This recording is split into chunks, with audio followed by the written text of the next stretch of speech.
Oh, yes, ladies and gentlemen. Welcome back to the channel again, man. Y'all see the title. We are back with Recollection Road, which I'll leave in the description for you guys to check out more. This video right here, Life Before Central Air, how people stayed cool in the heat. You know, I'm thinking to myself as a kid, like, did I really complain about the heat or was I outside? My memory is just, but I'm excited for this. What did you guys do? Comment below. We ain't gonna waste no more time. Let's jump right into it.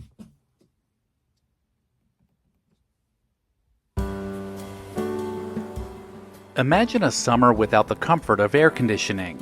No vents blowing cool air, no thermostat to adjust, and no way to escape the heat inside your home. For people living prior to the 1950s, this was simply normal life. Central air conditioning didn't exist in homes, and even electric fans weren't guaranteed to help much. But people still found ways to beat the heat, or at least learn to live with it. This is how people stayed cool before in-home central air conditioning. Man, let's see this. Recollection Road is proud to partner with Legacy Box. If you've considered preserving your family's memories, then watch until the end of this video to see how Legacy Box can help you do it. I want to know how far back they gonna go. Homes back then were built to deal with warm weather in a completely different way than today. They had high ceilings to let hot air rise, and tall windows placed across from each other to catch cross breezes. Folks knew how to work with the wind, opening windows on the shady side of the house in the morning, and adjusting as the sun moved throughout the day. Many homes had large front porches, which weren't just for decoration. In summer, they were used daily for relaxing and escaping the heat indoors. In some cases, families even had sleeping porches, screened-in areas where you could sleep at night and catch the evening breeze. Kids would drag their pillows out there and fall asleep to the sound of crickets and a passing car or two. It's like Florida, right? What they Before got. air conditioning, people relied heavily on fans, if they had electricity. Electric fans were set near windows or aimed at a bowl of ice water to make the air feel cooler. Some families used wet sheets or towels draped across the windows, or even across their bodies while they slept. Yep. It wasn't perfect, but it helped. I still do that. Clothing was another important tool. People wore light, breathable fabrics. Men might go shirtless around the house or wear undershirts of thin cotton. Women often wore loose cotton dresses. And kids? They were usually barefoot, running around in shorts, or just their underwear on especially hot days. Pacing was key to managing the heat. People adjusted their routines to avoid the hottest part of the day. Farmers and laborers often started their work at sunrise, took long breaks throughout the afternoon, and returned outside in the evening. Indoors, housework was done early in the morning. People learned to slow down, find shade, and wait out the heat.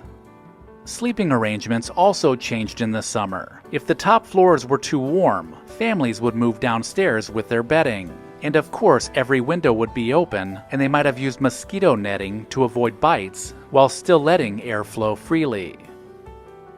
Keeping cool often meant getting creative. Before refrigerators were common, the Iceman delivered blocks of ice. These went into ice boxes to keep food cold, but people also used the ice to cool themselves. A cold soda bottle pressed to the neck or a bucket of ice water for soaking your feet could make a big difference. In dry areas like the Southwest, evaporative coolers, often called swamp coolers, began to appear in the 1930s. Yes. They blew air through water-soaked pads, which cooled the air as it evaporated.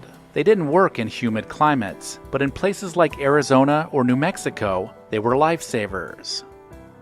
Swamp cooler. Meanwhile, the first step toward air conditioning in the home came with the window air conditioner. These first appeared in the late 1930s, but were expensive and bulky. After World War II, production increased, and prices began to drop. By the 1950s, middle-class families started to buy window units for their homes. This lucky baby will sleep quietly through the night. Yes, no matter how high the temperature goes outdoors, This baby's RCA air conditioner will keep his room filled with cool, dry, fresh air and keep that room so comfortable and quiet he'll never need a middle-of-the-night lullaby. RCA. It was common for a family to have just one, usually in the living room, and everyone would gather in that space during the day, and sometimes even sleep there at night. It was a glimpse into the future. Cooling just one room may not seem like much today, but at the time it changed everything. It marked the beginning of the move toward fully air-conditioned homes. Over the next few decades, central air systems would gradually become more affordable and more widespread. Before that happened, though, escaping the heat often meant leaving home altogether. Businesses like department stores and movie theaters began advertising refrigerated air to draw in customers. Going to the movies became one of the most popular ways to cool off, even if the film wasn't that great. And of course, kids had their own ways to cool down. Running through sprinklers, splashing in creeks, or standing in front of an open fire hydrant in the city was pure summer joy. I don't think I ever went to the beach. I cannot remember it at all. From like the age of 0 to like probably like,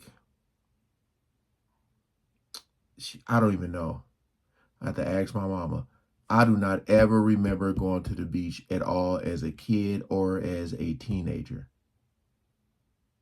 Don't remember it. Popsicles melted faster than you could eat them, and lemonade stands popped up on nearly every corner. Life before central air wasn't always comfortable, but people adapted. Summer had a slower pace. Neighbors sat on porches in the evening, sharing stories and cool drinks. Fans hummed in the background. Shade was treasured, and people didn't expect to be completely comfortable. They just made the best of what they had. The arrival of the window air conditioners in the mid-20th century marked a shift in how Americans lived. It was the start of a cooler, more controlled way of life. But for many, the memory of those pre-air-conditioned summers still holds a special kind of warmth.